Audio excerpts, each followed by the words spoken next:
ಹೋಮದ ಮಹತ್ವ ಏನು? ಯಾಕೆ ಹೋಮವನ್ನು ಆಚರಣೆ ಮಾಡ್ತಾರೆ? ಹೋಮ ಮಾಡುವುದರಿಂದ ಆಗುವಂತಹ ಲಾಭ ಏನು? ಪುಣ್ಯದ ಭಾರ ಅಲ್ಲಿಗೆ ಕೊಟ್ಟು ಅದನ್ನು ಸಮತೋಲನವನ್ನು ಮಾಡಿ ಒಳ್ಳೆಯದನ್ನು ನಾವು ಇನ್ನು ಮುಂದೆ ನೋಡಬೇಕು ಎಂಬುದು. ಹೋಮವನ್ನು ಮಾಡಿಸಿದ್ರೆ ಒಳ್ಳೆಯದು ಅಂತ ಅನ್ನೋದಾದರೆ ಯಾವ ಹೋಮವನ್ನು ಮಾಡಿಸ್ಬೇಕು? ಎಲ್ಲ ವಿಧವಾದಂಥ ಕೆಲಸಗಳಲ್ಲಿ ಯಶಸ್ಸನ್ನು ಜಯವನ್ನು ಕೊಡ್ತಕ್ಕಂಥವ್ರು ಕೂಡ. ಹೊಗೆ ಚೆನ್ನಾಗಿ ಬಂತು ಅಂದರೆ ಅಲ್ಲಿರುವಂಥ ನೆಗೆಟಿವ್ ಎನರ್ಜಿ ಇರುತ್ತೆ, ಜಾಸ್ತಿ ಇತ್ತು ಅದು ಹೋಯ್ತು ಅಂತ ಹೇಳ್ತಾರೆ. ಜ್ವಾಲೆ ಏನು ಉರಿಯುತ್ತೆ ಆ ರೀತಿಯಾಗಿ ಪಾಪಕರ್ಮಗಳು ದಹನವಾಗುತ್ತೆ ಅಂತ ಶಾಸ್ತ್ರದಲ್ಲಿ ಹೇಳುವ ಮಾತು. ಭಗವಂತನ ಸ್ವರೂಪದಲ್ಲಿರುವಂಥ ಒಂದಿಷ್ಟು ಆಕೃತಿಗಳು ಅದರಲ್ಲಿ ಕಾಣುತ್ತೆ ಅಂತ ಹೇಳ್ತಾರೆ. ಇದು ಪಾಸಿಟಿವ್ ಇತ್ತು ಅಂದರೆ, ನೆಗೆಟಿವ್ ಇದ್ದರೆ ಬೇರೆ ಏನೋ ರಾಕ್ಷಸನ ಅವತಾರದಲ್ಲೋ ಅಥವಾ ಏನೋ ನೆಗೆಟಿವ್ ಎನರ್ಜಿ ಥರ ಕಾಣಿಸುತ್ತೆ ಅಂತ ಹೇಳ್ತಾರೆ. ಇದು ಎಷ್ಟು ಮಟ್ಟಿಗೆ ಸತ್ಯ? ಇವೆಲ್ಲ ಕಾಕತಾಳೀಯ. ನಮಸ್ಕಾರ, ನಮಸ್ತೆ ಭಾರತ ಡಿಜಿಟಲ್ ಟಿವಿಯ ಎಲ್ಲ ವೀಕ್ಷಕರಿಗೆ ಹೋಮ ಹವನ ಈ ಒಂದು ವಿಶೇಷವಾದಂಥ ಪಾಡ್ಕಾಸ್ಟ್ಗೆ ಆತ್ಮೀಯವಾದಂಥ ಸ್ವಾಗತ. ಹೆಸರೇ ಹೇಳಿರೋ ಹಾಗೆ ಹೋಮ ಹವನ ಈ ವಿಷಯದ ಬಗ್ಗೆ ನಾವು ಮಾತನಾಡ್ತಾ ಇದ್ದೀವಿ. ಈ ಎಲ್ಲ ವಿಷಯವನ್ನು ತಿಳಿಸ್ಕೊಡೋದಕ್ಕೆ ಆಧ್ಯಾತ್ಮ ಚಿಂತಕರು, ಅರ್ಚಕರು, ಸೇವಾಕರ್ತರು ಆಗಿರುವಂಥ ಶ್ರೀ ಬದ್ರಿ ನಾರಾಯಣ್ ಆಚಾರ್ ಅವರು ಇವತ್ತಿನ ಈ ಒಂದು ಪಾಡ್ಕಾಸ್ಟಲ್ಲಿದ್ದಾರೆ. ಮೊದಲೇದಾಗಿ ಗುರುಗಳನ್ನು ಆತ್ಮೀಯವಾಗಿ ಸ್ವಾಗತಿಸ್ತಾ ಇದ್ದೇನೆ. ಗುರುಗಳೇ ಸ್ವಾಗತ, ನಮಸ್ಕಾರ. ತಮಗೆ ಎಲ್ಲರಿಗೂ ಶುಭವಾಗಲಿ. ಗುರುಗಳೇ, ಇವತ್ತಿನ ಈ ಒಂದು ಕಾರ್ಯಕ್ರಮದಲ್ಲಿ ಪ್ರತಿಯೊಬ್ಬರು ಸಹಿತ ಭಾರತ ಅಂದರೆ ಒಂದು ಸಂಸ್ಕಾರ, ಆಚಾರ ವಿಚಾರವುಳ್ಳಂಥ ಒಂದು ಅದ್ಭುತವಾಗಿರುವಂಥ ಒಂದು ದೇಶ. ಭಾರತದಲ್ಲಿ ಹುಟ್ಟಬೇಕಂದ್ರೆ ನಾವೆಲ್ಲರೂ ಸಹಿತ ಪುಣ್ಯವಂತರು ಅಂತ ಹೇಳ್ತೀವಿ. ಹಾಗಾಗಿ ಜನನದಿಂದ ಮರಣದವರೆಗೂ ಸಹಿತ ಸಾಕಷ್ಟು ಅನುಭವಗಳನ್ನು ನಾವು ಅನುಭವಿಸ್ತೀವಿ. ಜೊತೆಗೆ ಲೌಕಿಕ ಜೀವನದಲ್ಲಿ ಬಂದದ್ದನ್ನು ನಾವು ಅನುಭವಿಸ್ಕೊಂಡು ಹೋಗಬೇಕು ಅನ್ನೋದು ಹಿರಿಯರು ಕೂಡ ಹೇಳಿದ್ದಾರೆ, ಅದು ಅನಿವಾರ್ಯವೂ ಕೂಡ. ಹಾಗೆ ಹೋಮ ಹವನ ಅಂತ ಬಂದಾಗ ಜನನದಿಂದ ಮರಣದವರೆಗೂ ಸಹಿತ ಒಂದು ಹೋಮವನ್ನು ಮಾಡಬೇಕು, ಲೋಕ ಕಲ್ಯಾಣಾರ್ಥಕ್ಕಾಗಿ ಹವನವನ್ನು ಮಾಡಬೇಕು ಅಂತ ಹೇಳ್ತಾರೆ. ಹಾಗಾಗಿ ಹೇಳಿ, ಈ ಹೋಮದ ಮಹತ್ವ ಏನು? ಯಾಕೆ ಹೋಮವನ್ನು ಆಚರಣೆ ಮಾಡ್ತಾರೆ? ಹೋಮ ಮಾಡುವುದರಿಂದ ಆಗುವಂಥ ಲಾಭ ಏನು? ಬಹಳ ಒಳ್ಳೆಯ ಪ್ರಶ್ನೆಯನ್ನು ಕೇಳಿದ್ದೀರಾ. ಪ್ರಾಚೀನ ಕಾಲದಿಂದಲೂ ಯಜ್ಞ ಯಾಗಾದಿಗಳು ಇವೆಲ್ಲವನ್ನು ಮಾಡಿಕೊಂಡು ಬಂದಿರುವಂತಹ ಸನಾತನ ಪರಂಪರೆ ನಮ್ಮ ಭಾರತೀಯ ಪರಂಪರೆ ಆಗಿರುತ್ತೆ. ಅಂತಹ ಪವಿತ್ರವಾದ ಸಮಯದಲ್ಲಿ ನಾವು ಈ ಒಂದು ಭಾರತದಲ್ಲಿ ಹುಟ್ಟಿದ್ದಕ್ಕೆ ಸಾರ್ಥಕವಾಗಬೇಕು ಅಂತ ಹೇಳಿದಾಗ ನಾವು 4-5 ಯಜ್ಞಗಳನ್ನು ನಮ್ಮ ಜೀವನಗಳಲ್ಲಿ ನಾವು ಮಾಡಬೇಕಾದಂಥ ವಿಷಯಗಳು ಯಾವುದು ಅಂತ ಹೇಳಿದ್ರೆ, ಒಂದು ಜ್ಞಾನಯಜ್ಞ, ಒಂದು ದೈವಯಜ್ಞ, ಒಂದು ವೈಶ್ವಾನರ ಯಜ್ಞ, ಒಂದು ಪಿತೃಯಜ್ಞ. ಈ 4 ವಿಧವಾದಂತಹ ಯಜ್ಞದಲ್ಲಿ ಒಂದೊಂದು ವಿಧವಾದಂಥ ವಿಭಾಗವನ್ನು ಹೇಳ್ತವೆ. ದೈವಯಜ್ಞ ಅಂತ ಹೇಳಿದಾಗ ನೀವು ಕೇಳಿದ ಹಾಗೆ ಹೋಮ ಹವನಗಳು, ಪೂಜೆ ಪುನಸ್ಕಾರಗಳು ಇವೆಲ್ಲ ಮಾಡುವಂಥದ್ದು ಇರುತ್ತೆ. ಅದೇ ರೀತಿಯಾಗಿ ಜ್ಞಾನಯಜ್ಞ ಅಂತ ಕೇಳಿಸ್ಕೊಂಡಾಗ ಆ ಜ್ಞಾನಯಜ್ಞ ಅಂತಂದರೆ ಏನು ಅಂದರೆ, ಈ ಭಾಗವತಾದಿ ಪ್ರವಚನಗಳನ್ನು ವಿಷಯವನ್ನು ತಿಳ್ಕೊಳ್ಳುವಂಥದ್ದು. ಏಕೆಂದರೆ ಸಾಕ್ಷಾತ್ ವೇದವ್ಯಾಸ ದೇವರು ಬರೆದಿರುವಂತಹ ಮಹಾ ಗ್ರಂಥಗಳು 18 ಮಹಾಭಾರತಾದಿ ಪುರಾಣಗಳೇನಿದೆ ಅವೆಲ್ಲವನ್ನು ಕೂಡ ವಿಷಯವನ್ನು ತಿಳಿದುಕೊಳ್ಳುವಂಥದ್ದನ್ನು ನಾವು ಜ್ಞಾನಯಜ್ಞ ಅಂತ ಕರೆಸ್ಕೊಳ್ತೀವಿ. ಅದೇ ರೀತಿಯಾಗಿ ಪಿತೃಯಜ್ಞಗಳು, ಪಿತೃಗಳಿಗೆ ಸಂಬಂಧಿತವಾದಂಥ ಕಾಲದಲ್ಲಿ ಮಾಡುವಂಥ ಯಜ್ಞ ಅಂದರೆ ಶ್ರಾದ್ದಾದಿ ಕರ್ಮಗಳು ಪಿತೃಯಜ್ಞ ಅಂತ ಕರೆಸ್ಕೊಳ್ಳುತ್ತೆ. ಅದೇ ರೀತಿಯಾಗಿ ಬ್ರಾಹ್ಮಣರಿಗೆ ಮಾಡುವಂಥ ಅನ್ನಸಂತರ್ಪಣೆಗಳು ಇವೆಲ್ಲವೂ ಕೂಡ ಅನ್ನಸಂತರ್ಪಣಾದಿ ಕಾರ್ಯಕ್ರಮಗಳು ವೈಶ್ವಾನರ ಯಜ್ಞ ಅಂತ ಕರೆಸ್ಕೊಳ್ಳುತ್ತೆ. ಈ ವಿಚಾರದಲ್ಲಿ ಇವತ್ತಿನ ದಿವಸ ನಾವು ಹೋಮ ಹವನ ಬಗ್ಗೆ ಮಾತಾಡೋದು ಅಂತ ಹೇಳಿದ್ರೆ, ಈ ಕಣ್ಣಿಗೆ ಕಾಣುವಂತಹ ಪ್ರತ್ಯಕ್ಷ ದೈವ ಅಂತ ಹೇಳ್ತೇವೆ. ಅದರಲ್ಲಿ ನೀರು, ಅಗ್ನಿ, ಸೂರ್ಯ, ಚಂದ್ರ ಕೆಲವೇ ದೇವತೆಗಳನ್ನು ನಾವು ಕಾಣಲಿಕ್ಕೆ ಸಾಧ್ಯವಾಗುತ್ತೆ. ಅಂಥದ್ರಲ್ಲಿ ಅಗ್ನಿ ನಾಮಕನಾದ ಪರಮಾತ್ಮನಲ್ಲಿ 2 ಹೆಂಡತಿಯರು, ಒಂದು ಸ್ವಾಹ, ಒಂದು ಸ್ವಧ ಅಂತ. ಆ ಸ್ವಾಹ ಮತ್ತು ಸ್ವಧ ಎಂಬಂಥ ಹೆಂಡತಿಯರನ್ನು 2 ವಿಧವಾದಂತಹ ರೀತಿಗಳಲ್ಲಿ ಪೂಜೆಯನ್ನು ಮಾಡ್ತೀವಿ. ಸ್ವಾಹ ಎಂಬ ದೇವತೆಯನ್ನು ಎಲ್ಲ ಹೋಮ ಪೂಜೆ ಪುನಸ್ಕಾರಗಳಲ್ಲಿ ನಾವು ಆ ದೇವತೆಗೆ ಆಹುತಿಯನ್ನು ಕೊಡುವಂಥದ್ದಾಗುತ್ತೆ. ಸ್ವಧ ಎಂಬ ದೇವತೆಗಳಿಗೆ ಆಹುತಿಯನ್ನು ಕೊಡೋದ್ರಿಂದ ಶ್ರಾದ್ದ ಕರ್ಮಗಳಲ್ಲಿ ಆ ಸ್ವಧ ಎಂಬ ಅಗ್ನಿಯ ಹೆಂಡತಿಯನ್ನು ಚಿಂತನೆಯನ್ನು ಮಾಡ್ತಾ ಶ್ರಾದ್ದವನ್ನು ಮಾಡ್ತೀವಿ. ಈ ರೀತಿಯಾಗಿ ಮಾಡಿದಾಗ ಹೋಮದ ಬಗ್ಗೆ ನೀವು ಕೇಳಿದ್ರಿ. ಪ್ರಾಚೀನ ಕಾಲದಿಂದಲೂ ಯಜ್ಞ ಯಾಗಾದಿಗಳಿಗೆ ಏನು ಮಹತ್ವ ಹೆಚ್ಚಾಗಿದೆ ಅಂತ ನಾನು ಹೇಳಿದೆ. ಅದರಲ್ಲಿ ಮೊದಲನೇದೇ ಬರೋದು ದೈವಯಜ್ಞ, ದೇವರನ್ನು ಉದ್ದೇಶಿಸಿ ಯಜ್ಞವನ್ನು ಮಾಡಿಕೊಳ್ತಕ್ಕಂಥದ್ದು ಅಂತ. ಮತ್ತು ಲೋಕ ಕಲ್ಯಾಣಕ್ಕೋಸ್ಕರವಾಗಿ ಮಾಡುವಂಥದ್ದನ್ನು ಹವನ ಅಂತ ಹೇಳ್ತಾರೆ ಅಂತ ನಾವೀಗಾಗಲೇ ಹೇಳಿದ್ವಿ. ಇದರಲ್ಲಿ ಹೋಮವನ್ನು ಯಾಕೆ ಮಾಡಬೇಕು, ಆ ಹೋಮಗಳಲ್ಲಿ ಏನೇನು ವಿಭಾಗಗಳಿದೆ ಅಂತ ಹೇಳಿದ್ರೆ, ನವಗ್ರಹ ಶಾಂತಿ, ವಾಸ್ತು ಶಾಂತಿ, ಮತ್ತು ಹಲವಾರು ವಿಧವಾಗಿ ನಕ್ಷತ್ರಗಳಲ್ಲಿ ಜನನವಾದಾಗ ಜನನಕ್ಕೆ ಸಂಬಂಧಪಟ್ಟಂಥ ಶಾಂತಿಗಳು ಅಂತ ಇರುತ್ತೆ. ಈ ಶಾಂತಿ ಪರಿಹಾರಗಳೆಲ್ಲ ಹೇಗೆ ಗೊತ್ತಾಗುತ್ತೆ ಅಂತ ಹೇಳಿದ್ರೆ, ನಾವು ಹುಟ್ಟಿದಾಗ ನಮ್ಮ ಜಾತಕ ಏನು ಯಾವ ಸಂದರ್ಭದಲ್ಲಿ ನಾವು ಹುಟ್ಟಿರ್ತೀವಿ ಆ ಸಮಯದಲ್ಲಿ ಗ್ರಹಗತಿಗಳು ಯಾವ ರೀತಿಯಲ್ಲಿ ಇರುತ್ತೆ ಅದೆಲ್ಲವೂ ಕೂಡ ನಾವು ಮಾಡಿದಂಥ ಪೂರ್ವಾರ್ಜಿತ ಕರ್ಮ ಫಲಗಳಿಂದ ಬಂದು ಆ ಒಂದು ಗ್ರಹಗಳು ಆ ಒಂದು ಸ್ಥಳದಲ್ಲಿ ಇದ್ದವಾಗ ನಾವು ಒಬ್ಬ ಮನುಷ್ಯನ ಜನನವಾಗುತ್ತೆ.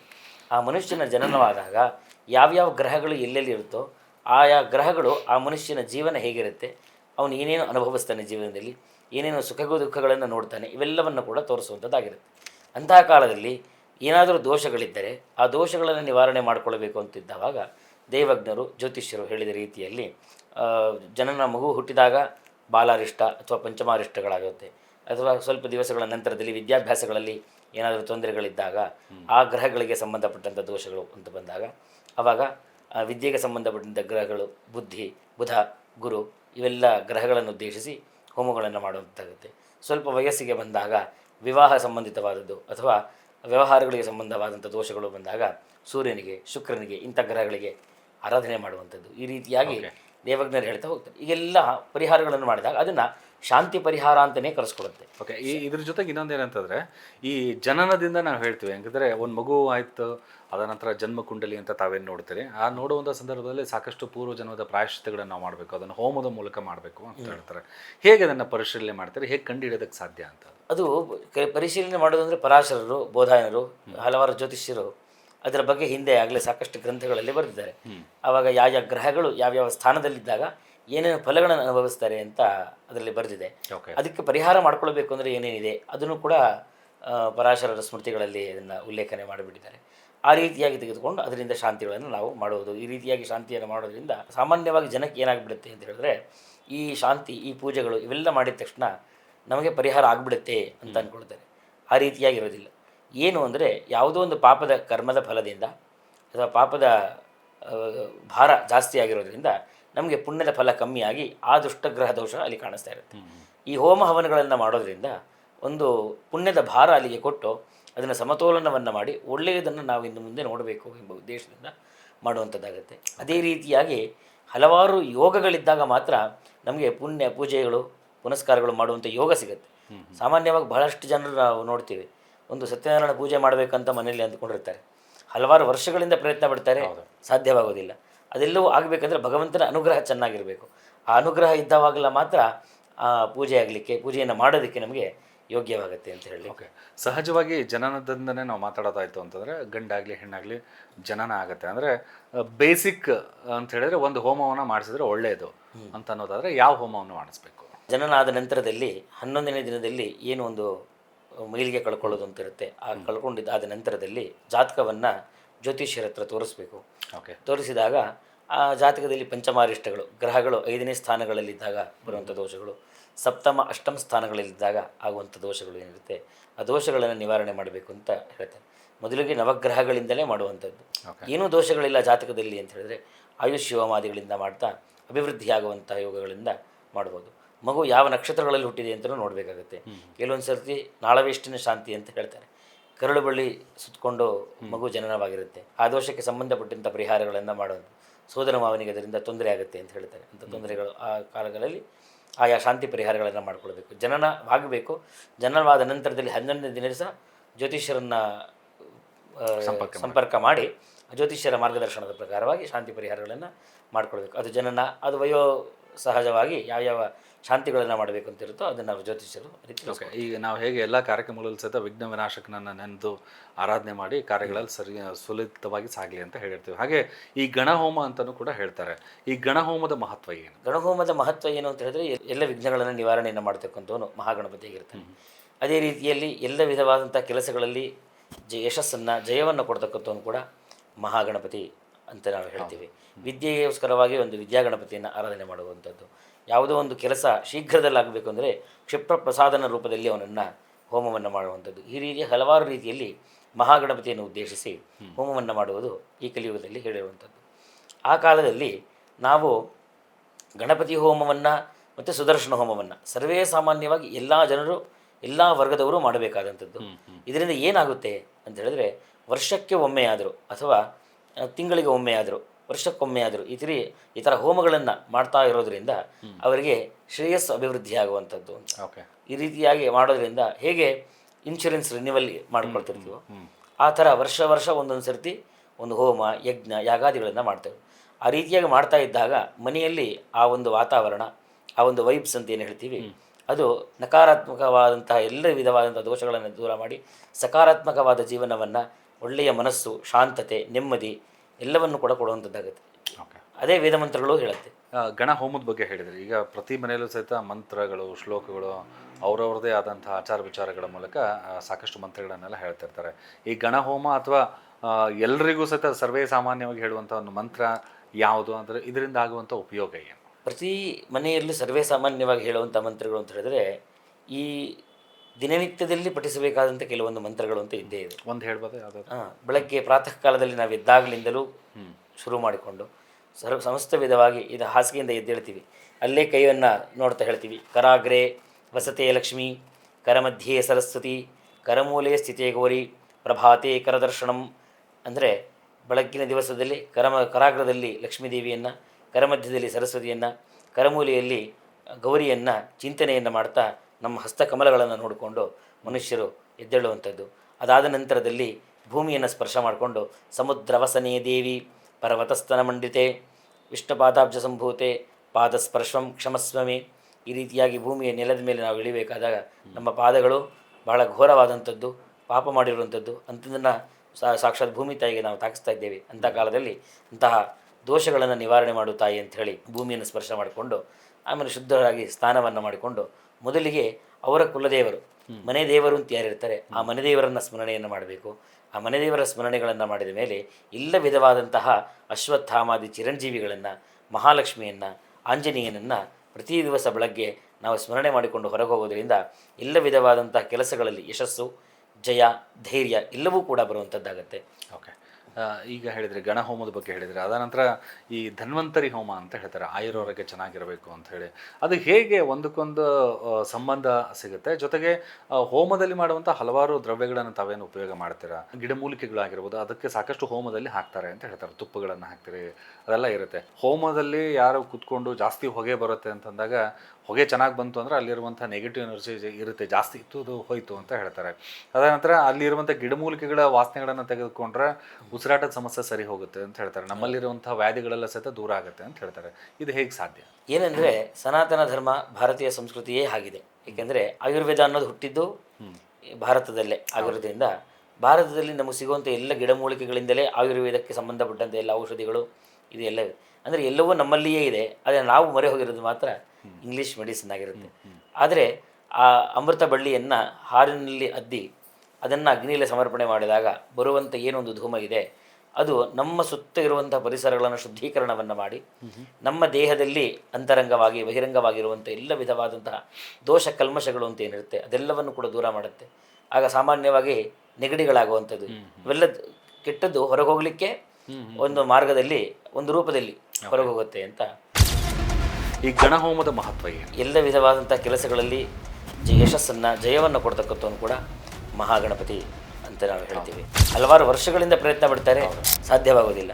ಅದೆಲ್ಲವೂ ಆಗಬೇಕಂದ್ರೆ ಭಗವಂತನ ಅನುಗ್ರಹ ಚೆನ್ನಾಗಿರಬೇಕು. ಅನಾರೋಗ್ಯದಿಂದ ಇರೋರಿಗೆ ಆರೋಗ್ಯ ಚೆನ್ನಾಗಿರಬೇಕು ಅಂದರೆ ಈ ಹೋಮ ಯಾವ ರೀತಿ ಹೆಲ್ಪ್ ಆಗುತ್ತೆ? ಜ್ವಾಲೆ ಏನು ಉರಿಯುತ್ತೆ ಆ ರೀತಿಯಾಗಿ ಪಾಪಕರ್ಮಗಳು ದಹನವಾಗುತ್ತೆ ಅಂತ ಶಾಸ್ತ್ರದಲ್ಲಿ ಹೇಳುವ ಮಾತು. ಉಪಯೋಗ ಮಾಡುವಂಥ ಗಂಟೆ ಆಗಿರ್ಬೋದು, ಜಾಗಟೆಗಳಾಗಿರ್ಬೋದು, ಇದು ಹೇಗೆ ವೈಬ್ರೇಷನ್ಸನ್ನು ಕ್ರಿಯೇಟ್ ಮಾಡುತ್ತೆ ಅಂತ? Positive vibrations. ನಮ್ಮಲ್ಲಿರುವಂಥ ಪಾಪತನ, ಕೆಟ್ಟತನಗಳೇ ಅದು ದೂರವಾಗಲಿಕ್ಕೆ ಸಕಾಲವಾಗಿದೆ ಅಂತ. ಸೀರೆಗಳನ್ನು ಹೋಮದಲ್ಲಿ ಹಾಕ್ತಾರೆ ಅಂದರೆ ಏನು ಉದ್ದೇಶ ಇದು? ಇದು ಏನಕ್ಕೆ ಹಾಕೋದ್ರಿಂದ ಏನು ಆಗುವಂಥ ಲಾಭ ಏನು? ಆಹುತಿಯನ್ನು ಕೊಡ್ತೀವಿ. ಓಕೆ, ಅಗ್ನಿಯ ಹೆಂಡತಿ ಅವಳು, ಅವಳಿಗೂ ಒಂದು ವಸ್ತ್ರವನ್ನು ಕೊಡುವಂಥದ್ದು. ಓಂಕಾರಗಳನ್ನು ಹೇಳೋದಾಗಿರಲಿ ಅಥವಾ ಬೇರೆ ಬೇರೆ ಮಂತ್ರಗಳನ್ನು ಹೇಳೋದ್ರಲ್ಲಿ ನಮ್ಮ ಇಲ್ಲಿರುವಂಥ ಆಂಗ್ಸೈಟಿ ಅಥವಾ ಡಿಪ್ರೆಷನ್ಸ್ ಅದಕ್ಕೆ ನಿಯಂತ್ರಣಕ್ಕೆ ಬರುತ್ತೆ ಅಂತ ಹೇಳ್ತಾರೆ.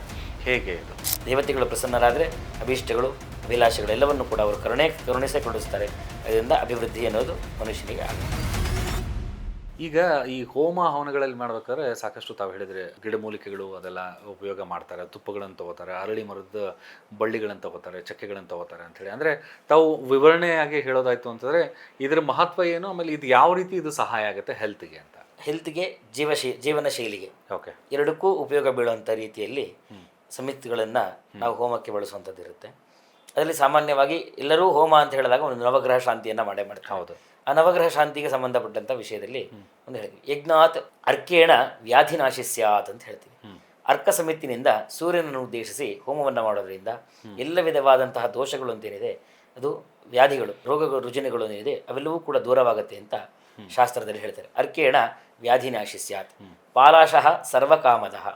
ಪಾಲಾಶ ಸಮಿತಿನಿಂದ ಹೋಮವನ್ನು ಮಾಡೋದ್ರಿಂದ ಎಲ್ಲ ಮನಸ್ಸಿನಲ್ಲಿ ಏನೇನು ಅಭಿಲಾಷೆಗಳಿದೆ ಅದೆಲ್ಲವನ್ನು ಕೂಡ ಹೊಂದುವಂಥದ್ದು ಶಾಸ್ತ್ರದಲ್ಲಿ ಆಗ್ತದೆ. ಅದೇ ರೀತಿಯಾಗಿ ಖದಿರೇಣ, ಖದಿರದಿಂದ ಕುಜನಿಗೆ ಮಂಗಳಗ್ರಹನಿಗೆ ಹೋಮವನ್ನು ಮಾಡೋದು. ಕದಿರೇಣ ಅರ್ಥವೃದ್ಧಿ ಸ್ಯಾತ್, ಕದಿರ ಸಮಿತಿನಿಂದ ಕುಜನಿಗೆ ಹೋಮವನ್ನು ಮಾಡೋದ್ರಿಂದ ಅರ್ಥ ಅಂದರೆ ಸಂಪತ್ತು ಅಭಿವೃದ್ಧಿಯಾಗತ್ತೆ ಅಂತ ಶಾಸ್ತ್ರದಲ್ಲಿ ಹೇಳ್ತಾರೆ. ಅದೇ ರೀತಿಯಾಗಿ ಅಪಾಮಾರ್ಗಸ್ತು ಪುತ್ರದಃ, ಅಪಾಮಾರ್ಗ ಸಮಿತಿನಿಂದ ಬುಧನನ್ನು ಉದ್ದೇಶಿಸಿ ಹೋಮವನ್ನು ಮಾಡೋದ್ರಿಂದ ಅಥವಾ ಅಪಾಮಾರ್ಗ ಸಮಿತಿನಿಂದ ಹೋಮವನ್ನು ಮಾಡೋದ್ರಿಂದ ಅಪಾಮಾರ್ಗ ಪುತ್ರದಃ ಮಕ್ಕಳ ಪ್ರಾಪ್ತಿ, ಸಂತಾನ ಪ್ರಾಪ್ತಿಯಾಗುತ್ತೆ ಅಂತ ಹೇಳ್ತೀವಿ. ಅದೇ ರೀತಿಯಾಗಿ ಅಶ್ವತ್ಥೇನ ಪ್ರಜಾವೃದ್ಧಿ, ಅಶ್ವತ್ಥ ಸಮಿತಿನಿಂದ ಹೋಮವನ್ನು ಮಾಡೋದ್ರಿಂದ ಪ್ರಜೆಗಳ ಅಭಿವೃದ್ಧಿ ಚೆನ್ನಾಗಾಗತ್ತೆ ಅಂತ ಶಾಸ್ತ್ರದಲ್ಲಿ ಹೇಳುವಂಥದ್ದು. ಸೌಭಾಗ್ಯೋ ಔದುಂಬರಸ್ತತ, ಸೌಭಾಗ್ಯವನ್ನು ಯಾರು ಅಪೇಕ್ಷೆಯನ್ನು ಪಡ್ತಿದ್ದಾರೆ ಔದುಂಬರ ಸಮಿತಿನಿಂದ ಹೋಮವನ್ನು ಮಾಡಬೇಕು ಅಂತ ಶಾಸ್ತ್ರದಲ್ಲಿ ಹೇಳ್ತಾರೆ. ಅದೇ ರೀತಿ ಶಮಯತೆ ಪಾಪಂ, ಪಾಪಗಳನ್ನು ದೂರ ಮಾಡ್ಕೊಳ್ಬೇಕು ಅಂತ ಆಸೆ ಇಟ್ಕೊಂಡವರು ಶಮಿ ಸಮಿತನ್ನು ಉದ್ದೇಶಿಸಿ ಹೋಮವನ್ನು ಮಾಡಬೇಕು. ಆಯುಷ್ಯ ದೂರ್ವಾತ್ ಆಯುಷ್ಯವರ್ಧನಂ, ಗರ್ಕೆಯಿಂದ ಆಯುಷ್ಯ ಅಭಿವೃದ್ಧಿಯಾಗತ್ತೆ, ಅದಕ್ಕೆ ದೂರ್ವ ಆಯುಷ್ಯ ಹೋಮಗಳು ಇವೆಲ್ಲವನ್ನು ಮಾಡುವಂಥದ್ದಾಗುತ್ತೆ. ಅದೇ ರೀತಿಯಾಗಿ ಕುಶೇಣ ಬ್ರಹ್ಮವರ್ಚಸ್ಯಾತ್, ಒಳ್ಳೆಯ ಬ್ರಹ್ಮವರ್ಚಸ್ಸು, ಒಳ್ಳೆಯ ತೇಜಸ್ಸು, ಕಾಂತಿ ಬರಬೇಕು ಅಂತ ಹೇಳಿದ್ರೆ ದರ್ಭೆಯಿಂದ ಕೇತುವನ್ನು ಉದ್ದೇಶಿಸಿ ದರ್ಭೆಯಿಂದ ಹೋಮವನ್ನು ಮಾಡೋದ್ರಿಂದ ಒಳ್ಳೆಯ ಕಾಂತಿ ಬರುತ್ತೆ ಅಂತ ಶಾಸ್ತ್ರದಲ್ಲಿ ಹೇಳ್ತಾರೆ. ಆ ಶಾಸ್ತ್ರಕ್ಕೆ ಅನುಗುಣವಾಗುವಂತೆ ಆಯಾ ಸಮಿತಿಗಳಿಂದ ಹೋಮಗಳನ್ನು ಮಾಡುವಂಥದ್ದು. ಇನ್ನು ಹಲವಾರು ಹೋಮಗಳಿಗೆ ಬೇರೆ ಬೇರೆ ರೀತಿಯಾದ ಸಮಿತಿ. ಈ ಸಮಿತಿ ಅಂತ ತಾವು ಹೇಳ್ತಾರೆ, ಈಗ ಅರಳಿ ಮರದ್ದು ಚಕ್ಕೆಗಳನ್ನು ಅಥವಾ ಗಿಡಗಳನ್ನು ತಂದು ಹೋಮದಲ್ಲಿ ಹಾಕ್ತಾರೆ, ಜೊತೆಗೆ ತುಪ್ಪವನ್ನು ಬಳಕೆ ಮಾಡ್ತೀರಿ, ತುಪ್ಪನೂ ಸಹಿತ ಜಾಸ್ತಿ ಇರುತ್ತೆ. ಆ ಬೆಂಕಿ ಮತ್ತು ತುಪ್ಪ ಈ ಥರ ಗಿಡಮೂಲಿಕೆಗಳು ಒಂದು ಎನ್ವಿರಾನ್ಮೆಂಟನ್ನೇ ಕ್ರಿಯೇಟ್ ಮಾಡುತ್ತೆ ಅಂತ ಹೇಳ್ಬೋದು. ಏನಂತಾರೆ, ಜಾಸ್ತಿ ಹೊಗೆ ಬರುತ್ತೆ. ಹೊಗೆ ಆದವ್ರಿಗೆ ಇದರಲ್ಲಿ ಒಂದು ಸಮಸ್ಯೆ ಏನಂತಾರೆ, ಹೊಗೆ ನನಗೆ ಬರೋಲ್ಲ, ಹಾಗಾಗಿ ಹೊಗೆ ಎಲ್ಲ ಇರೋದಿಲ್ಲ ಅಂತ ಒಂದಿಷ್ಟು ಜನ ಇರ್ತಾರೆ. ಅಂದರೆ ಎರಡೂ ಕಂಪ್ಯಾರಿಸನ್ ನಾವು ಮಾಡಿ ನೋಡಿದಾಗ ಒಂದು ಆರೋಗ್ಯ ಪ್ಲಸ್ ಅನಾರೋಗ್ಯ, ಅನಾರೋಗ್ಯದಿಂದ ಒಳ್ಳೆ ಆರೋಗ್ಯ ಇರಬೇಕು, ಇದು ಅಂತೂ ತಾವು ಹೇಳೋದ್ರ ಮೂಲಕ ಗೊತ್ತಾಗ್ತಿದೆ. ಅನಾರೋಗ್ಯದಿಂದ ಇರೋರಿಗೆ ಆರೋಗ್ಯ ಚೆನ್ನಾಗಿರಬೇಕು ಅಂದರೆ ಈ ಹೋಮ ಯಾವ ರೀತಿ ಹೆಲ್ಪ್ ಆಗುತ್ತೆ? ಆಜ್ಯಂ ಸುರಾಣಂ ಆಹಾರಂ ಆಜ್ಯಂ ಯಜ್ಞೆ ಪ್ರತಿಷ್ಠಿತಂ ಆಜ್ಯಂ ಪವಿತ್ರಂ ಪರಮಂ ತಸ್ಮಾತ್ ಆಜ್ಯಂ ಸಮರ್ಪಯೇತ್ ಅಂತ ಶಾಸ್ತ್ರದಲ್ಲಿ ಹೇಳೋದು. ಆಜ್ಯ ದೇವತೆಗಳಿಗೆ ಆಹಾರ ಅಂತ ಏನು ಅಂತ ಹೇಳಿದ್ರೆ ಆಜ್ಯಂ ಸುರಾಣಾಂ ಆಹಾರಂ, ದೇವತೆಗಳಿಗೆ ಆಜ್ಯವೇ ಆಹಾರವಾಗಿರುತ್ತೆ, ಅಂತಹ ಆಜ್ಯವೇ ಪವಿತ್ರವಾಗಿರುತ್ತೆ. ಆಜ್ಯಂ ಯಜ್ಞೇ ಪ್ರತಿಷ್ಠಿತಂ, ಯಜ್ಞದಲ್ಲಿ ಮುಖ್ಯವಾದಂತಹ ಭಾಗವೇ ಆಜ್ಯವಾಗಿರುತ್ತೆ. ಅಂತಹ ಕಾಲದಲ್ಲಿ ಆ ಆಜ್ಯವನ್ನು ಯಜ್ಞದ ಮುಖಾಂತರವಾಗಿ ಹೋಮದಲ್ಲಿ ಅಥವಾ ಸ್ವಾಹ ಎಂಬ ಮಂತ್ರಗಳನ್ನು ನಾವು ಹೇಳ್ತಾ ಅಗ್ನಿಯಲ್ಲಿ ಹವಿಸಿನಲ್ಲಿ ಅದನ್ನು ಹಾಕೋದ್ರಿಂದ ಆ ಜ್ವಾಲೆ ಏನು ಉರಿಯುತ್ತೆ, ಆ ರೀತಿಯಾಗಿ ಪಾಪಕರ್ಮಗಳು ದಹನವಾಗುತ್ತೆ ಅಂತ ಶಾಸ್ತ್ರದಲ್ಲಿ ಹೇಳುವ ಮಾತು. ಅದಕ್ಕೆ ಆ ಆಜ್ಯವನ್ನು ಅಷ್ಟು ಪಾವಿತ್ರ್ಯತೆಯಿಂದ ಒಂದು ಮಂತ್ರ ಪುರಸ್ಸರವಾಗಿ, ಯಾಕೆ ಅಂದರೆ ಯಾವುದೋ ಒಂದು ಮಂತ್ರಗಳನ್ನು ಹೇಳ್ತಾ ಮಹಾಗಣಾಧಿಪತಯೇ ನಮಃ ಅಂತ ಹೇಳಿ ಸ್ವಾಹ ಅಂತ ಕೊಟ್ಟರೂ ಕೂಡ ಒಂದು ಪುಣ್ಯ ಬರುತ್ತೆ. ಆದರೆ ಪುರಾಣಗಳಲ್ಲಿ ವೇದದಲ್ಲಿ ಹೇಳುವಂತಹ ಮಾತಿಗೆ ಮಂತ್ರಕ್ಕೆ ವಿಶೇಷವಾದ ಫಲಗಳಿರುತ್ತೆ. ಅಂತಹ ಫಲಗಳನ್ನು ಸ್ಮರಣೆಯನ್ನು ಮಾಡ್ತಾ ನಾವು ದೇವತೆಗೆ ಆಹುತಿಯನ್ನು ಕೊಡೋದ್ರಿಂದ ಭಗವಂತ ಪ್ರಸನ್ನನಾಗ್ತಾನೆ, ದೇವತೆಗಳು ಪ್ರಸನ್ನರಾಗ್ತಾರೆ. ದೇವತೆಗಳು ಪ್ರಸನ್ನರಾದರೆ ಅಭೀಷ್ಟಗಳು ಅಭಿಲಾಷೆಗಳೆಲ್ಲವನ್ನು ಕೂಡ ಅವರು ಕರುಣಿಸೇ ಕೊಡಿಸ್ತಾರೆ.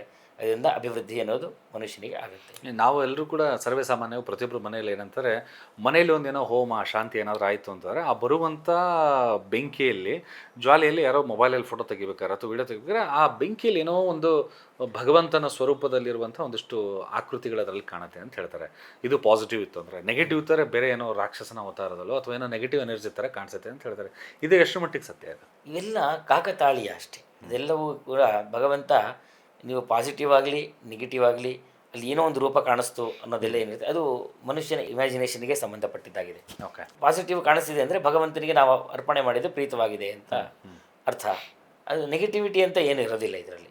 ಯಾವುದು ಒಂದು ಅಗ್ನಿಯಲ್ಲಿ ರಾಕ್ಷಸ ಕಾಣಿಸಿದ್ದಾನೆ ಅಂದರೂ ರಾಕ್ಷಸ ಸಂಹಾರ ಆಗಿದ್ದಾನೆ ಅಂತ ಅರ್ಥವೇ ಹೊರತು ರಾಕ್ಷಸನ ಬಗ್ಗೆ ನಾವು ತಪ್ಪಾಗಿ ತಿಳ್ಕೊಳ್ಳಿಕ್ಕೆ ಹೋಗಬಾರ್ದು. ಅಂದರೆ ಕೆಟ್ಟ ಶಕ್ತಿಗಳು ಕಾಣಿಸಿದಾಗ ಅದು ದಹನವಾಯಿತು, ನಮ್ಮಿಂದ ದೂರವಾಯಿತು ಅಂತ ತಿಳ್ಕೊಳ್ಬೇಕು. ಅದೇ ಭಗವಂತ ಅಲ್ಲಿ ಕೊಟ್ಟ ಅಂತ ಹೇಳಿದಾಗ ನಾವು ಸ್ವಾಹ ಕೊಡ್ತಾ ಇರೋದೇ ಭಗವಂತನಿಗಾಗಿದ್ದರಿಂದ ಅವನೇ ಪ್ರಾದುರ್ಭಾವ ಆಗಿ ಆಹುತಿಯನ್ನು ಸ್ವೀಕಾರ ಮಾಡಿದ ಅಂತ ಹೇಳೋದ್ರಲ್ಲಿ ಬಹಳ ಸಂತೋಷ ಪಡಬೇಕಾಗುತ್ತೆ. ಓಕೆ, ಅಂದರೆ ಹೋಮ ಹವನದಲ್ಲಿ ವಿಶೇಷವಾಗಿ ಸಾಕಷ್ಟು ಜನ ಅರ್ಚಕರು ಇರ್ತಾರೆ, ಪರಿಣಿತ ಪಂಡಿತರೆಲ್ಲ ಇರ್ತಾರೆ. ಜೋರಾಗಿ ಮಂತ್ರಗಳ ಘೋಷಣೆ ನಡೀತಾ ಇರುತ್ತೆ. ಒಂದು ಕಡೆ ಗಂಟೆ, ಒಂದು ಕಡೆ ಜಾಗಟೆ, ಆ ಒಂದು ಶಬ್ದ ಅದೇನಂದರೆ ಕಂಪ್ಲೀಟ್ ಒಂದು ವೈಬ್ರೇಷನ್ಸ್ ಕ್ರಿಯೇಟ್ ಮಾಡುತ್ತೆ ಅಂತ ಹೇಳ್ತಾರೆ.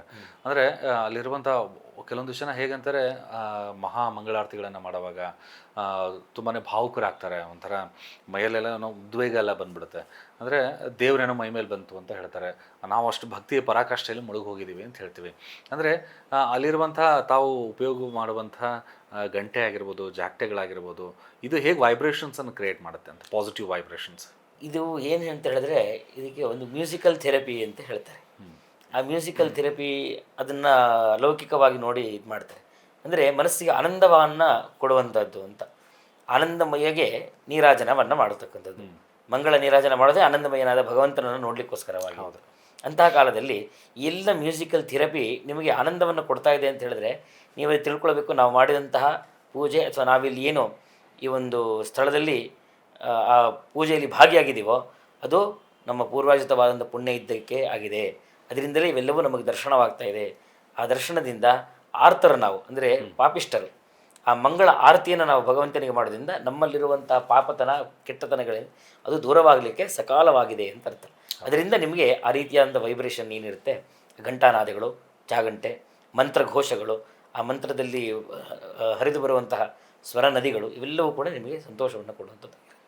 ಹೋಮ ಅಂದರೆ ಸರ್ವೇ ಸಾಮಾನ್ಯ ಪ್ರತಿಯೊಬ್ಬರು ಮನೆಯಲ್ಲಿ ಮಾಡುವಂಥದ್ದು, ಕುಟುಂಬಸ್ಥರೊಂದಿಗೆ ಮಾಡುವಂಥದ್ದು. ಅಂದರೆ ಲೋಕ ಕಲ್ಯಾಣಾರ್ಥ ಇತ್ತೀಚಿನ ದಿನಗಳಲ್ಲಿ ಸಾಮೂಹಿಕ ಸಾವಿರಾರು ಸಂಖ್ಯೆಯಲ್ಲಿ ಲಕ್ಷಾಂತರ ಭಕ್ತರೆಲ್ಲರೂ ಸೇರಿ ಲೋಕ ಕಲ್ಯಾಣಾರ್ಥವಾಗಿ ಹೋಮ ಹವನಗಳನ್ನೆಲ್ಲ ಮಾಡ್ತಿದ್ದಾರೆ. ಅಂದರೆ ಸಾಮೂಹಿಕವಾಗಿರುವಂಥ ಹವನಗಳು ಹೇಗೆ ಪ್ರತಿಯೊಬ್ಬರು ವ್ಯಕ್ತಿಗೆ ಅಥವಾ ಒಂದು ಕುಟುಂಬಸ್ಥರಿಗೆ ಅನ್ವಯ ಆಗುತ್ತೆ? ಹವನಗಳು ಅಂತ ಹೇಳಿದಾಗ ನಾವು ಪರಿಸರದಿಂದ ಏನಾದರೂ ಒಂದು ದ್ರವ್ಯವನ್ನು ತೆಗೆದುಕೊಳ್ಬೇಕಾದ್ರೆ ಅದನ್ನು ಶುದ್ಧಿಯನ್ನು ಮಾಡಿಕೊಂಡು ಎಲ್ಲರೂ ಸಾಮೂಹಿಕವಾಗಿ ತೆಗೆದುಕೊಳ್ಳುವಂಥದ್ದು ಇರುತ್ತೆ. ಅಂತ ಹೇಳಿದ್ರೆ ಸಾಮಾನ್ಯವಾಗಿ ಹವನ ಅನ್ನೋದು ಬರೋದು ಧಾತ್ರಿ ಹವನ ಅಂತ ನಾವು ಕೇಳ್ತೀವಿ. ಧಾತ್ರಿ ಹವನ ಅಂತ ಮಾಡಿದಾಗ ಈ 4 ತಿಂಗಳುಗಳ ಕಾಲ 4 ರೀತಿಯಾದ ತರಕಾರಿಗಳು, ಹಾಲು, ಮೊಸರುಗಳು, ಬೇಳೆಗಳು ಇವೆಲ್ಲವನ್ನು ಬಿಟ್ಟು 4 ವ್ರತಗಳನ್ನು ಆಚರಣೆ ಮಾಡಿರ್ತಾರೆ 4 ತಿಂಗಳು. ಅದಾದ ನಂತರದಲ್ಲಿ ಧಾತ್ರಿ ಹವನ ಅಂತ ಮಾಡ್ತಾರೆ. ಅಂದರೆ ಇನ್ನು ಮುಂದೆ ಪ್ರಕೃತಿಯಿಂದ ಏನೇನು ದ್ರವ್ಯಗಳು ಬರುತ್ತೋ ಅದೆಲ್ಲವನ್ನು ಕೂಡ ಸ್ವೀಕಾರ ಮಾಡಲಿಕ್ಕೆ ನಾವು ಯೋಗ್ಯರಾಗಬೇಕು. ಆ ಸ್ವೀಕಾರ ಮಾಡುವಂಥ ಮೊದಲನೇ ಭಾಗ ಏನಿರುತ್ತಲ್ಲ ಅದು ದೇವರಿಗೆ ಸಮರ್ಪಣೆ ಆಗಬೇಕು. ಅದು ಹವನ ಅಂತ ಕರೆಸ್ಕೊಳ್ತಿದೆ, ಅದನ್ನು ಕರೆಸ್ಕೊಳ್ಳುತ್ತೆ. ಅಂಥ ಹವನವನ್ನು ಮಾಡುವಂಥದ್ದು ಯಾಗ, ಯಜ್ಞ, ಯಾಗಾದಿಗಳನ್ನು ಮಾಡಿದಾಗ ಅದನ್ನು ಲೋಕ ಕಲ್ಯಾಣಾರ್ಥಕವಾಗಿ ಯಾಕೆ ಮಾಡಬೇಕು ಅಂತ ಹೇಳಿದ್ರೆ ಅದು ಒಂದು ಪ್ರಪಂಚವನ್ನು ಅಥವಾ ಲೋಕವನ್ನು ನಮ್ಮ ಸ್ವಾರ್ಥಕ್ಕೋಸ್ಕರ ಅಲ್ಲದೆ ಎಲ್ಲ ಸರ್ವೇ ಜನ ಸುಖಿನೋ ಭವಂತು ಅಂತ ಮಾಡುವಂಥದ್ದೇ ಯಜ್ಞ ಯಾಗಾದಿಗಳು ಅಂತ ಕರೆಸ್ಕೊಳ್ಳುವಂಥದ್ದಾಗುತ್ತೆ. ಅದಕ್ಕೋಸ್ಕರವಾಗಿ ಆ ಯಜ್ಞ ಯಾಗಾದಿಗಳನ್ನು ಸಾಮೂಹಿಕವಾಗಿ ಅಥವಾ ಲೋಕ ಕಲ್ಯಾಣಾರ್ಥವಾಗಿ ಮಾಡಬೇಕು ಅಂತ. ಯಾಕಂದರೆ ಇನ್ನೊಂದೇನಿದೆ ಅಂತಾರೆ, ಈ ಮಂತ್ರಘೋಷಣೆಗಳು, ಯಜ್ಞ ಯಾಗಾದಿಗಳಾಗಿರ್ಬೋದು ಅಥವಾ ಹೋಮ ಹವನಗಳು ಮಾಡೋದ್ರಿಂದ ಮಳೆ ಬರೆಸ್ಬೋದು, ಮಳೆ ನಿಲ್ಲಿಸ್ಬೋದು ಅಂತಲೂ ಹೇಳ್ತಾರೆ. ಅಂದರೆ ಮುಂಚಿನ ಹಳೆಯ ಕಾಲದಿಂದಲೂ ಅಥವಾ ಇತಿಹಾಸದಿಂದಲೂ ಅಥವಾ ಪುರಾಣಗಳು ಏನು ಹೇಳುತ್ತೆ ಇದಕ್ಕೆ? ಅನ್ನಾತ್ ಭವಂತಿ ಭೂತಾನಿ ಪರ್ಜನ್ಯಾತ್ ಅನ್ನ ಸಂಭವ, ಯಜ್ಞಾತ್ ಭವತಿ ಪರ್ಜನ್ಯ ಯಜ್ಞಕರ್ಮ ಸಮುದ್ಭವ.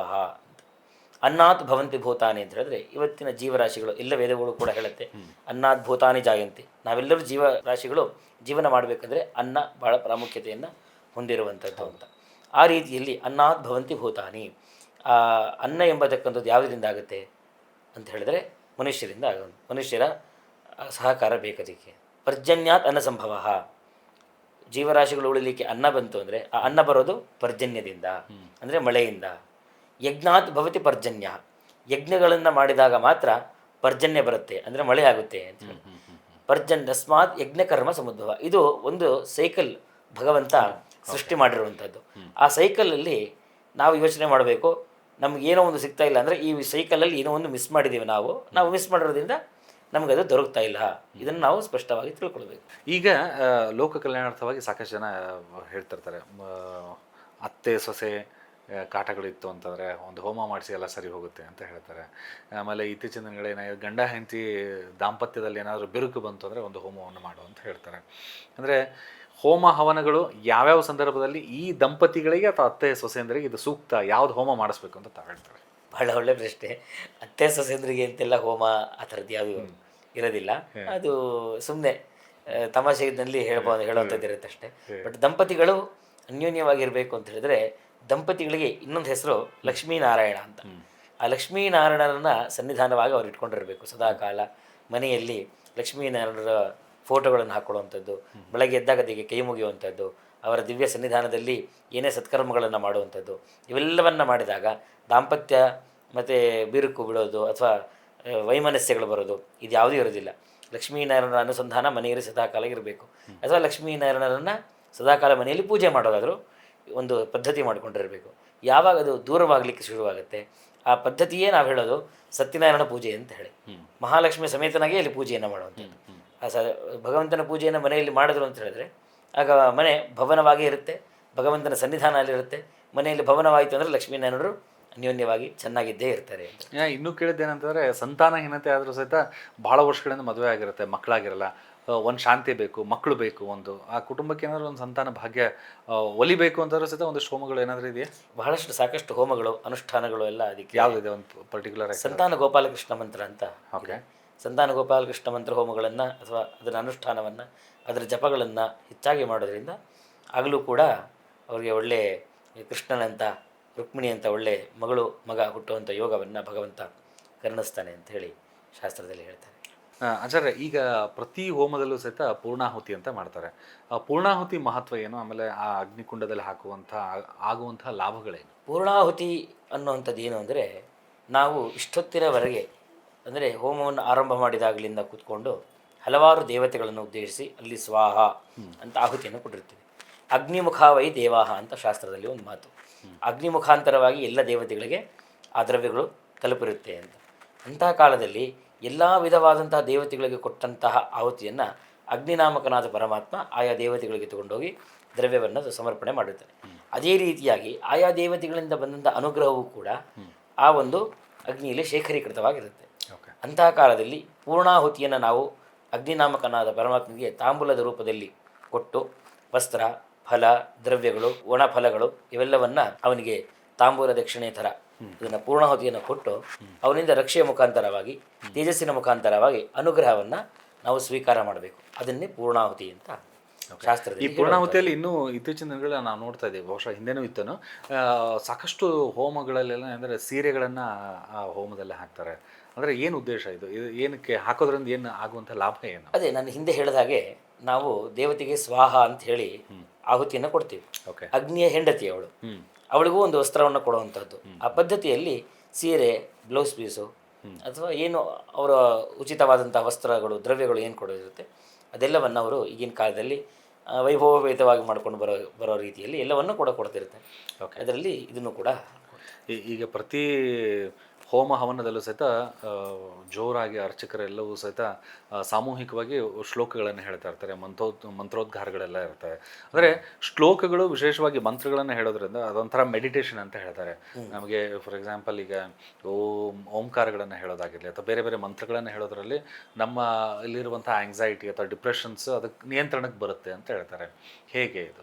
ಹೌದು, ಅದು ಸದಾಕಾಲ ಭಗವಂತನ ಸ್ಮರಣೆಯನ್ನು ಮಾಡ್ತಾ ಇರೋದ್ರಿಂದ ನಮ್ಮಲ್ಲಿ ಕೆಟ್ಟ ಯೋಚನೆಗಳು ದೂರವಾಗುವಂತಹ ಸಾಧ್ಯತೆಗಳು ಬಹಳಷ್ಟಿರುತ್ತೆ. ಅದಕ್ಕೋಸ್ಕರವಾಗಿ ಭಗವಂತನ ಸ್ಮರಣೆಗಳನ್ನು ಕೂತಾಗ, ನಿಂತಾಗ, ಓಡಾಡಬೇಕಾದ್ರೆ, ಪ್ರಯಾಣವನ್ನು ಮಾಡಬೇಕಾದ್ರೆ ಎಲ್ಲ ಮಾಡಿ ಅಂತ ದಾಸರು ಹಲವಾರು ಪದಗಳಲ್ಲಿ ಅದನ್ನು ಹೇಳ್ತಾ ಇರ್ತಾರೆ. ಆ ಕಡೆ ಪಕ್ಷ ಅದನ್ನು ಮಾಡದೇ ಹೋದರೂ ಕೂಡ ಒಂದೆರಡು ಶ್ಲೋಕಗಳನ್ನು ದೇವರ ಮುಂದೆ ಬೆಳಗ್ಗೆ ಹೊತ್ತು ನಿಂತು ನೀನೇ ಸರ್ವಸ್ವ, ನೀನೇ ದೇವರು ಅಂತ ಹೇಳಿ ದೇವರಲ್ಲಿ ಕೊಂಡಾಡೋದ್ರಿಂದ ಯಾವುದೇ ತಪ್ಪಿಲ್ಲ. ಪುರಾಣಗಳಲ್ಲಿ ಹಲವಾರು ಶ್ಲೋಕಗಳಿದೆ. ಅದರಲ್ಲಿ ಒಂದೆರಡು ಶ್ಲೋಕಗಳನ್ನು ದಿನಾಗಲೂ ಹೇಳ್ಬೋದು. ತ್ವಮೇವ ಮಾತಾ ಚ ಪಿತಾ ತ್ವಮೇವ, ತ್ವಮೇವ ಬಂಧುಶ್ಚ ಸಖಾ ತ್ವಮೇವ, ತ್ವಮೇವ ವಿದ್ಯಾ ದ್ರವಿಣಂ ತ್ವಮೇವ, ತ್ವಮೇವ ಸರ್ವಂ ಮಮ ದೇವ ದೇವ. ತಂದೆ ತಾಯಿಗಳಂತೆ ರಕ್ಷಣೆ ಮಾಡು, ಸ್ನೇಹಿತರಂತೆ ಜೊತೆಗೆ ಹೊರಗೆ ಹೋದಾಗ ಜೊತೆಗಿರು. ಅದೇ ರೀತಿಯಾಗಿ ತ್ವಮೇವ ವಿದ್ಯಾ ದ್ರವಿಣಂ ತ್ವಮೇವ, ಏನೋ ವ್ಯವಹಾರಗಳನ್ನು ಮಾಡ್ತೀವಿ ಹೊರಗಡೆ ಹೋದಾಗ, ಆ ವ್ಯವಹಾರಗಳಲ್ಲಿ, ಆ ವಿದ್ಯೆಗಳಲ್ಲಿ ಭಗವಂತ ಸನ್ನಿಧಾನವನ್ನು ಕೊಟ್ಟು ಆ ವಿದ್ಯೆ ವ್ಯವಹಾರಗಳನ್ನು ಸರಿಯಾದ ರೀತಿಯಲ್ಲಿ ಒದಗಿಸು. ಮತ್ತು ತ್ವಮೇವ ಸರ್ವಂ ಮಮ ದೇವಿ, ಸರ್ವಸ್ವವೂ ನೀನೇ ಆಗಿದ್ದೀಯ ಭಗವಂತ ಅಂದಾಗ ಭಗವಂತನ ಬಗ್ಗೆ ಮತ್ತೇನು ಎರಡನೇ ಮಾತು ಹೇಳುವಂಥ ಅವಶ್ಯಕತೆ ಇಲ್ಲ. ಭಗವಂತ ಸದಾಕಾಲ ರಕ್ಷಣೆ ಮಾಡ್ತಾನೆ ಇರ್ತಾನೆ, ಸದಾಕಾಲ ಭಗವಂತ ಅವರಿಂದ ಇದ್ದೇ ಇರ್ತಾನೆ. ಧನ್ಯವಾದಗಳು ಆಚಾರ್ಯ. ಇಲ್ಲಿವರೆಗೂ ಬಂದು ಹೋಮ ಹವನದ ಮಹತ್ವ ಜೊತೆಗೆ ಶ್ಲೋಕಗಳು, ಮಂತ್ರಗಳು, ನಮ್ಮ ಒಟ್ಟಾರೆಯಾಗಿ ಭಾರತೀಯ ಪರಂಪರೆಯಲ್ಲಿ ನಮ್ಮ ಆಚಾರ ವಿಚಾರಗಳ ಮಹತ್ವ ಏನು, ಯಾಗ ಯಜ್ಞಗಳ ಮಹತ್ವ ಏನಂತ ಎಲ್ಲ ವಿಷಯವನ್ನು ತಿಳಿಸ್ಕೊಟ್ಟಿದ್ದಾರೆ. ಹಾಗೆ ಮುಂಬರುವಂಥ ದಿನಗಳಲ್ಲಿ ನಮ್ಮ ಎಲ್ಲ ವೀಕ್ಷಕರಿಗೆ ಇನ್ನೂ ಹೆಚ್ಚಿನ ಮಾಹಿತಿಯನ್ನು, ನಮ್ಮ ಭಾರತೀಯ ಸಂಸ್ಕೃತಿ, ಸಂಪ್ರದಾಯ, ಆಚಾರ ವಿಚಾರಗಳ ಬಗ್ಗೆ ಇನ್ನೂ ಹೆಚ್ಚಿನ ಮಾಹಿತಿಯನ್ನು ನಾವು ನಿರಂತರವಾಗಿ ಮಾತನಾಡ್ತಾ ಹೋಗೋಣ. ಇವತ್ತಿನ ಈ ಕಾರ್ಯಕ್ರಮದಲ್ಲಿ ಮಾತನಾಡೋದಕ್ಕೆ ನಿಮಗೆ ನಮ್ಮ ನಮಸ್ತೆ ಭಾರತ ಡಿಜಿಟಲ್ ಟಿವಿ ತಂಡದ ಪರವಾಗಿ ನಿಮಗೆ ತುಂಬ ಹೃದಯದ ಧನ್ಯವಾದಗಳು. ನಮಸ್ಕಾರ. ಶುಭವಾಗಲಿ.